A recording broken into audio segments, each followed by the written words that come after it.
Ladies and gentlemen, welcome to today's video. Okay, today is going to be a very special video because I'm going to be filming a one-on-one student interview with my one-on-one sales coaching student, Karen. Karen, introduce yourself to the people, bro. Yeah, man, what's up? Got the boy Karen. Karen's been working with me for the past couple of months. Well, I mean, he's gonna walk you guys through his sort of journey so far. The reason why this is going to be a very special interview, and the reason why this is going to be something that I've just been so excited to do. Like as soon as I got the idea, I gave Karen a call, and I was like, "We need to hit this up ASAP." Is because Karen is someone who is very special. Okay, he's come from a very special background, and he's done what a lot of people in sales or just in general want to do haven't been able to do. And he's been able to make it look really simple. Okay, he's been able to take a lot of the transferable skills, a lot of the core basics and the foundations that he's had. He's been able to package it into higher ticket sales, which he's going to kind of walk you guys through how he's done that and how he's found it. And now we've got Karen here. He's smashing it. He just made 1K in comms last week. He's just onboarded onto an offer that he's about to, that's about to do 100K a month. He's working and connected with some of the biggest names in the sales space, like some huge guys. And without further ado, I'm just gonna pass it off to him. Okay. So Karen, bro, please do everyone a favor, introduce yourself, who you are, what's your name, what do you do? And yeah, just tell everyone. Yeah, man. Name's Kyron. I'm from Birmingham originally, and I'm still in Birmingham, unfortunately.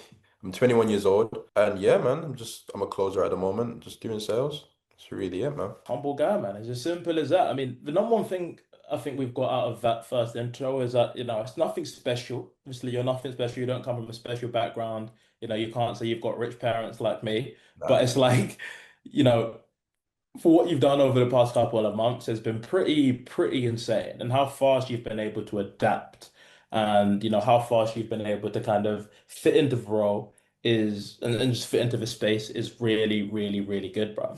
So, like, Karen, the first question I've got to ask you is like, first things first, like, tell us about your journey, bro. Tell us about kind of how you initially got into high tickets, or not high ticket sales, but just sales in general. And tell us about your journey up until now. Give us the full shebang, what you've done and kind of what you've been able to achieve up until now.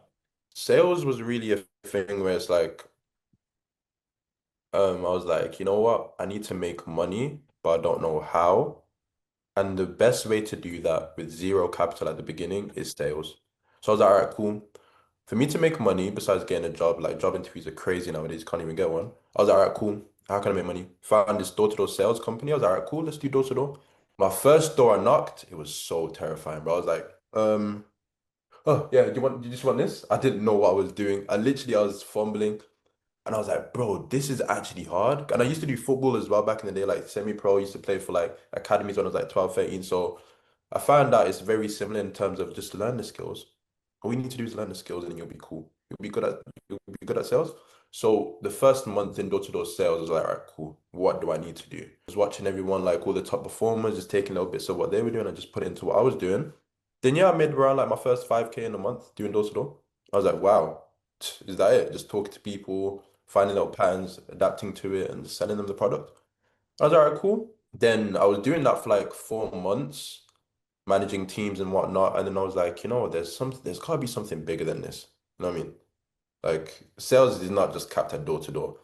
Then I found David's page on Instagram. I was like, wow, this guy made 20K in a month, bro. What? Like, that's crazy. Like, what the hell?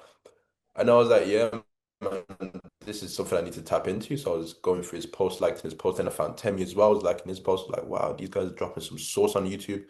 And then next thing you know, I found out these guys are doing the same thing. I was like, crazy. And then after that, I was like, yeah, man, let me just tap in. Spoke to David on the gram. Then I was You like, fell yeah, into the funnel. fell into the funnel. And then now, obviously, obviously, like you said, you're in door-to-door sales, and now we're here. Like, what are you doing now compared to like how was that transition from, doing doors, making 5K a month, speaking to people on the field in the code to finding out about me? And I tell people about what your life looks like now. Compared to the doors, now life is so much like Like what are so you much. doing? Like for the people that don't know you, obviously you kind of explained at the beginning, but Yeah. what have you gone from in the beginning to kind of like where you're at now? Okay, so let's do the before and after. Before, I was knocking doors. I was knocking like 300 to 200 doors a day, just up and down the roads, knocking, saying not interested, going through all of that in the cold, in the dark, in the wet, like it doesn't matter what weather, going to Wales at 9 o'clock in the morning, coming back at 11 p.m. Like it was treacherous. But now it's like look at me, I look comfortable, you know what I mean? Taking sales calls, doing dials, like all the hard work I did then, it definitely pays off to what I'm doing now. Because like Exactly. all I'm doing now is just talking to people on the phone. Exactly. It's not really that difficult, you know what I mean? You've been able to do the switch that every single person dreams of, which has gone from a direct sales role to getting into online sales and actually being able to make money, actually Yeah. making comms. You know what I mean? Being able to make more what you would have made exactly in a week in the doors. Mhm. But guess what? Where are you doing it from now? You know, that's really special. And Karen, I think a big thing on what resonated between us the most is for a lot of you guys know, at the beginning of 2025, I was building a direct sales office. Okay. That is exactly how obviously Karen found out about my content. He was kind of in the ecosystem. And it's really funny as well because I had the exact same experience of you when I was first doing the doors. Okay. Every single person, ask anyone who's ever done direct sales, that first customer, that first person that they speak to, oh my God, I remember it like it was yesterday. Okay, I remember it was in some big, tall, high-rise building in London. Obviously, you got to start from the top, work your way down. First ever door I knocked, a little kid came out, and I was with my trainer. I was like, what? Like the cat just got my tongue. Obviously, he intercepted. He asked him to call his mum. The mum didn't come out, and obviously the sales journey started from there. As you guys see, I was able to become one of the top performers in the UK, build a team, working for one of the biggest energy companies, and that was a big reason on kind of what resonated with us the most. So, Karen, you said something really important there. You said that when you were doing direct sales and door-to-door sales, you always felt like there was more. What did you feel like there was more, and what did you feel like you were kind of missing out on in the direct sales that you could have done somewhere else? Or what did you feel like there was more to do? Like when it comes to direct sales in any industry, like door to door, real estate, it's very tight. There's a big time constraint. Like you don't really have that time freedom that you would like to have. You can't really do anything besides work. So when it's like you're doing high ticket now, you make the same or even more, but you just have a lot more time to do whatever the hell you want. Like you can make like one call, you can make 750. It depends on comms and everything what you're selling. You can make 750 in one call. For me to do that, it would take me like a whole day. In A that whole one call, week, bro. A a whole whole week. week. Some people even a whole week. Like one call is 30 minutes, you make that same amount of money. You have the whole day ahead of you. You can either work even more to make more, or you could just spend time with your family, your friends, your kids, if you have any, but like, you know what I mean? It's that dynamic where you just feel more in control in what you actually need to do. Because like I've been having so much calls with people that were in door to door, and it was the same with you, bro. It's like I remember when we first had our initial sales call when you fell into the funnel. It was at like 10 p.m. because you literally just Yeah. got back from the field. You were literally, I remember we could even get the call recording. You were literally in your merch. You just Yeah. got back. And that was one thing I was really able to tie into. Do you know what I mean? It's Yeah. like when you think back to your life, how you were living back then, how your life looked like you said, waking up at 9 a.m., going to the other side of the world to knock doors, having to pay for your own accommodation, and then coming back home late, having like 5 hours of sleep and having to do it again. How big of a shift has that been? It's huge, man. Like I used to I used to wake up stressing if I'm gonna be late to the office and get back. I was stressing to get back home as well. Like I need the sleep, I need to eat. Like because one thing about direct sales as well, especially door to door, you're probably eating on the road. You're not really eating healthy. Probably don't have time to go to gym. It really affects your lifestyle, like genuinely. And a lot of the times, the only way you can cope with that is just like because there's a lot of people in the door to door space that they do take external things, you know what I mean, to try and stay on track because they don't have enough sleep. And I was Mhm. like, nah, can't be doing this, bro. How was that seeing that people see it? Because the doors, it consumes your life. Like I remember Yeah. I gained a lot of weight when I was doing door-to-door sales because all I could do, obviously, you're walking a lot, but you're just eating junk food. You have no time for home cooked food, no time to actually like meal prep, and you can't meal prep because you're walking every single day. You're out and about. It's like, how did that affect your life? It affected my life in a way where I felt stuck and I hate feeling like stuck in one place. I hate Mhm. feeling that. Like, I didn't feel any like obviously there's progression, but it's just very it's not groundbreaking. It's not, you know what I mean? It's not anything crazy. So it's like, yeah, I need to get out of this. Mhm. I'm way better than this, like, you know what I mean? Yeah. And What made you want to take that jump? What made you take that jump and want to get into high ticket sales? It was you, to be fair. I'm not gonna lie.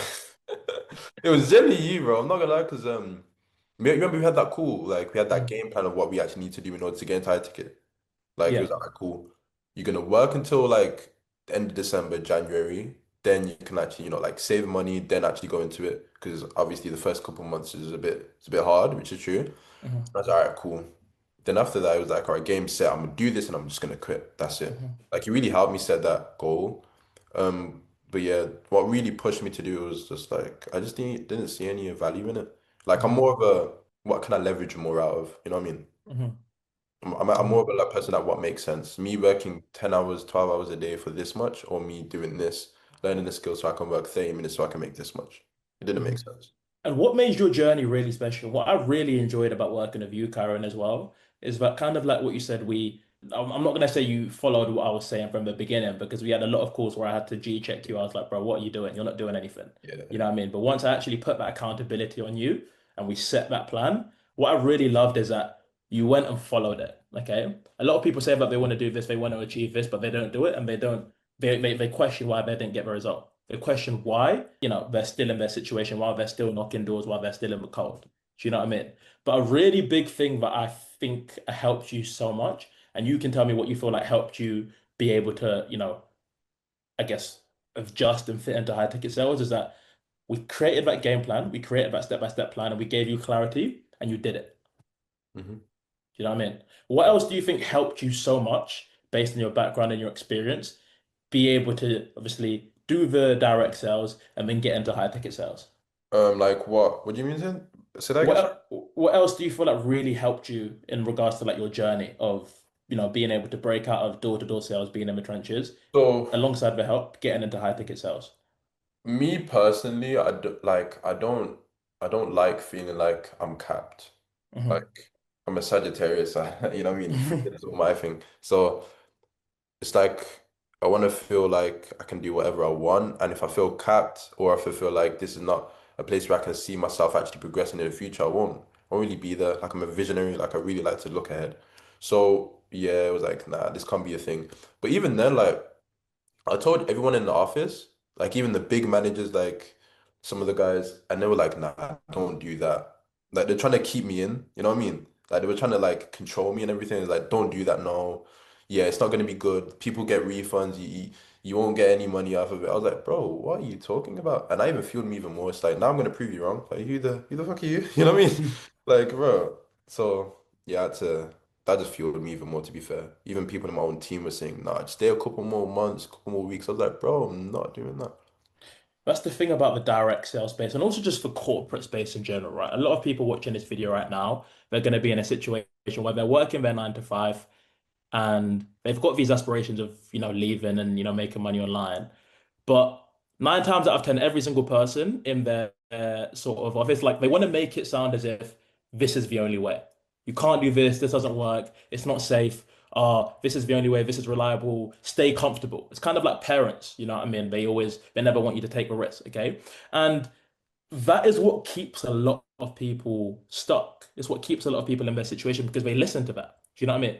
And what do you feel like your biggest piece of advice would be to someone who might be wanting to kind of like get into high ticket sales, kind of escape their sort of toxic direct sales or their corporate environment, but they've got these people around them telling them don't do that, trying to fearmonger them in a sense.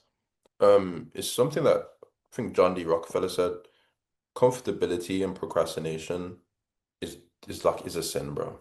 Like if you feel comfortable, assess why you're comfortable. Because feeling comfortable is nothing but just a thing to make you feel nice. You know what I mean? It doesn't necessarily mean you're doing anything well or productive. So really assess, okay, why do I actually like it here? And will it actually help me in the future? Because I know I'm feeling Mhm, comfortable now, but comfortability aside, mhm, what can I actually gain from this? mhm, Then when you start really thinking about it, it's like, bro, nothing. So why not do something about it? mhm, And that's where a lot of people like they're stuck, bro. Like I even know someone in a door-to-door space now, my good friend. There's a different door-to-door gig which is even more money. Even I was thinking like, wow, like if I knew about this earlier, I'd probably still be in door-to-door, but like it's good money. And I said to him like, why don't you go there? He's like, nah, I like it here. Bro, the guy's making no money. It doesn't make sense. Like it's a mindset of where like comfortability, you have to think that comfortability is a sin. You don't Mhm, want to be comfortable mhm, in the sense of always look for progression. mhm. And when you're in uncomfortable situations, that's when you will actually thrive and be the person you want to be. If you're Mhm. not, yes, it's bad. 100%. That toxic environment, that comfortability is like a lot of people think is it's good for them, but it's not. But like going back to that point, like you had to deal with what a lot of people are dealing with right now, is with other people telling them not to do this, kind of fear mongering them, right? How did you kind of navigate that? And what would your piece of advice be to someone who's having to deal with that? Believe in yourself, bro. Genuinely, like for me, it was easier said than done because like I've had a track record of where I've done things on my own and I've actually like done it. But like if you're someone that doesn't really have that, you're just gonna have to be like, all right, cool. I'm gonna stick to this. I'm gonna do it. I'm gonna prove everyone wrong. That's literally it. No matter how long it takes, no matter how much money I lose, no matter how many relationships I fall out of, at the end of the day, I'm gonna make it happen. And when Mhm, once you make it happen, like no one can tell you anything, really. mhm, That's how I really think about it. Like mhm, getting out of that comfortability and actually just jump in head first. mhm. Also, one important thing as well is like we're young. We're really like on the grand scheme of things, we're actually really young. So even 35 is young as well. Like when you really think about it, 35 is actually really young. Like people don't become millionaires Very until young. like 50. You know what I mean? People don't really become millionaires until like 50 or even like 53, 55. But like we have nothing to lose, bro. Like genuinely think about it. What's the worst thing that can happen? We have a home at home. We have a home. We have a mom. We have a dad. We have a nan. Like Mhm, worst thing comes to worst, if we're homeless, we have no money. We can just fall back on them. mhm. We have family, bro. Like unless you live in India, no family, living on the streets, eating street food, bro. Then even then, like you've got nothing to lose. You know what I mean? Exactly. You've And generally got. I used that reframe on you, to be honest, bro. I'm pretty sure I told you that as well. It's like at the end of the day, you're young, you've got all of this energy. But the Yeah, number one trap that you were in, and that a lot of people are in right now, is that they're wasting their best years in a space that isn't going to allow them to grow, where they're capped, where yeah. they're in that ceiling. Do you know what I mean? It's a And I think, thing. It's like people values things differently as well. Like people hold money to a pedestal instead of time. That's what really kills it. You need to you need to think of time as like, wow, this is it. Time is your yeah, main currency. Because if you yeah. keep waiting and waiting and waiting, then bro, it's cooked. 100%. And I think this ties into really well to my next question is like, from you being in door-to-door sales, being in the trenches every single day, tell the people about that transition and how you found going from the corporate life, knocking doors, you know, being a kind of in that environment where you can't grow, to now being in an industry like high ticket sales, where you can take the same principles but put it into something that's going to make you a lot more money. Like, talk to us about the transition and how you found getting into high ticket sales. Yeah, like with door to door, it makes it so much easier to talk to people. Like genuinely. Like, because at the end of the day, you just realize that everyone's a human being. Everyone has human needs. Like, we're all humans at the end of the day. So for me, it was really easy to like connect with people, talk to people. Like, I'll just be like, yo, what's up, man? And the guy would be startled, like, wait, these guys don't talk to me like this, but you do. Oh, what's good? Then you start having that conversation and you start building relationships, build networks, like it's crazy. And once you do that, then you realize how easy sales is. It's just communication. There's no Mhm. secret word track, formula, script, or anything. It's just communication. Feel like that's really a really important factor as well because like if we just talk about the most fundamental life skill, the skill that is going to allow you to see the most success, get everything that you want out of life, what do you think that is? What would you say that is? It's communication. Exactly. And that's what sales is. Yeah. A lot of people overcomplicate sales, but sales is essentially effective communication and helping people go from point A to point B. Do you know what I mean? And even when it comes down to like, let's say for the people that aren't even in sales right now that are watching this video, what would you tell them and like why would you tell them to get into something like sales? It depends what you want in life. Like, what do you want to become as a person? What do you want to make and what do you want to achieve? If it's anything like, oh, you just want to make money, sales, and it all ties into sales. Like, it doesn't matter what you want to do. Sales is the best thing for you, realistically. As a person who wants to grow, like become an executive somewhere, sales is going to be the best thing. If you just want to make your first 10K a month or 5K a month, sales is the best thing. If you want to just like be more confident or anything, sales is the best thing. Like when it comes to sales, it's just going to make you a better human being in general. because you will just learn how to communicate. Even when it comes to dating as well, you just pick up on things you see in sales. You're like, oh, this is an objection. Oh, I can do a little pattern interrupt, or oh, I can do this, like this, like this.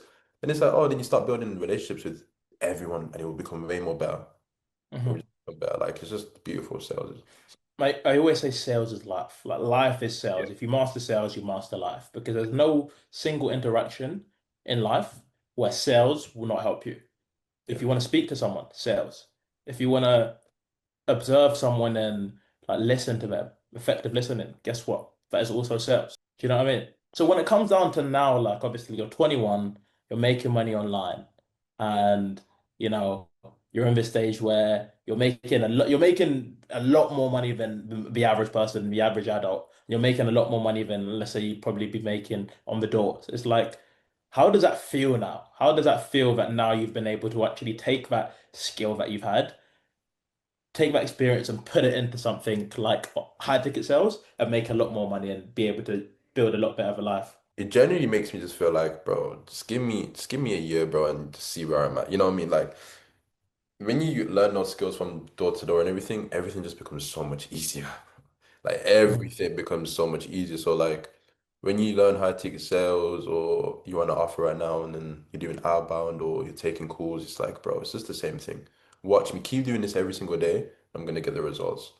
That's really it. Like I just feel like, bro, it's a matter of time. It's just a matter of when. You Mhm. know what I mean? Mhm. Literally just a matter of when. But in regards to like because I think a lot of people don't actually look from where they've come from now. And the jump that you've made is insane, bro. Yeah. Like I feel like I've had to tell you this as well because you don't even realize it. When you look back to your live this time last year and now, how does that make you feel? Progress is definitely a lot of progress, like Mhm. definitely. But I always had a plan. I didn't know I'd be doing this now, like I'd be where I'm at the moment with what I'm doing with you and like with everything. I didn't know that was gonna happen, but I knew I was gonna progress and I've progressed really, but like the jump is insane. Like back when we first talked was insane. Now that I'm remembering it, like I had a plan, but I didn't really like understand how to execute it or yeah, that was really crazy. Really crazy jump. And how do you feel like you found working with me specifically? Like obviously being able to get into the space. How did you find obviously joining Scale Your Sales, working with me one-to-one, joining the community, and even still so now, all these connections that you've made? How have you found working with me? When it comes to working with you, it's like you're a very like normal guy to speak to, you know. It's not like some Andy Elliott like type of drill sergeant thing. It's obviously like cool, I'm gonna hold you account like don't get it wrong, you will hold anyone accountable, like you'll say like bro, what the fuck are you doing, bro? You know what I mean? That's one thing that's really good, but you're just like a normal type of like chill guy, a casual guy, Mhm. which makes it more like wow, if he can do it, then anyone can do it, you know what I mean? In a sense Mhm. where it's like you don't have to be like you're very grounded. I mean, like you don't have to be anyone special or anything. Like it's very doable, and that's where I feel like I was resonating with you as well. Like, Mhm. anyone who can resonate with you will just go to the top. Really, honestly, Mhm. Nice. And how do you feel like in regards to the progression of to the point where you're at now, us working together, how has that helped you? bro, my mindset's changed. Like when it comes to actually like doing things and just getting it done, you're the number one guy for that. Like, just get it fucking done, bro. Mhm. Like, let's do it. You know what I mean? A lot of people, it's procrastination. It's just crazy. But yeah, one thing with me and you working together is definitely like, let's have a plan and do it. Just plan, do Mhm. it. Just action, you know? A lot of Yeah. people right now, if they're in direct sales or they're watching this video right now, they're in corporate sales. They want to do a load of things. They want to do this, they want to do this. So they've got these goals, but there's no action. And at the end of the day, like goals without action are just a fantasy. Do you know what I mean? And that's the number one thing I try to drill into people in my content, or even the boys that I work with and the people that I speak to is like, you can have all of these things, but like what are we actually doing about them? How are we actually getting there? Do you know what I mean? And that really ties me into my next and final question, bro. It's like, what would your message be to someone who might be watching this video right now in direct sales, in corporate sales, or even just overall who is watching this and is thinking about getting into high ticket sales, thinking about working with me? It's like, what would you tell them, someone that's on the fence? So break it into like three parts. So the first part, when it comes to high ticket sales, what do you actually want out of it? That's number one. Like if you just come in for the hype, oh, it's internet, oh, like your internet money, it's gonna Mhm. make quick money, bro. Forget it. Mhm. Forget it. Genuinely forget it. what do you want to really get out of high ticket sales? To you, when it comes to like working with David, are you committed into actually someone holding you accountable? And are you committed to actually putting in the work so you can elevate yourself? If you're not willing to and you think this is okay, cool, I'm gonna get a mentor, I'm gonna work with David, and yeah, from there it's just gonna go up. No, brother. No, brother. No, brother. People do fail, like people German said, you can still fail. It all Mhm. comes down to you at the end of the day. And the third thing is like be obsessed, bro. Like sales is not a job. It's not a job. Think of it as a sport. It's a sport, and you have to be obsessed. The best way I got better at football was practicing it every single day. If you've got a script, write a script every single day. Train little things like every single day. If you do that every single day for the past month, bro, you'd be better than a lot of salespeople. Like a lot. Like genuinely a lot. But 100%. that's the main thing. Yeah. So if you could have a final message to someone who is thinking about joining the community, what would you say to them? Joining this community, Yeah. don't half-ass it. Don't half-ass it. Don't Yeah. half-ass it. Like if you're 100%. in, if you're in, you're in. That's what it was with me. Yeah. Like I'm in now. Like fuck it, I'm in. Yeah. Karen, bro, I appreciate you a lot. And I think you've been able to just give a very good insight as to, like we said, we're very normal guys and nothing special about us. We're just the people that followed the system. We figured out what we wanted to do. We took ruthless action to get there. Do you know what I mean? So I appreciate you coming through. Any final words to the people, anything else? Like, or just lock in, guys. Lock in. Just lock in, Cool. honestly, just Just lock in. lock in. I'll catch you guys in the next video. I'm going to be doing a load of more student interviews with a load of other, successful students. And to be honest, Kyle, what's special about you is we're just at the beginning of your journey as well. So I look forward in the next couple of months, next couple of years, to, we might even, we're in April right now, end of April, end of May, beginning of summer, having another part two and seeing how you've been able to progress. Cool. Catch you guys in the next one. Take care.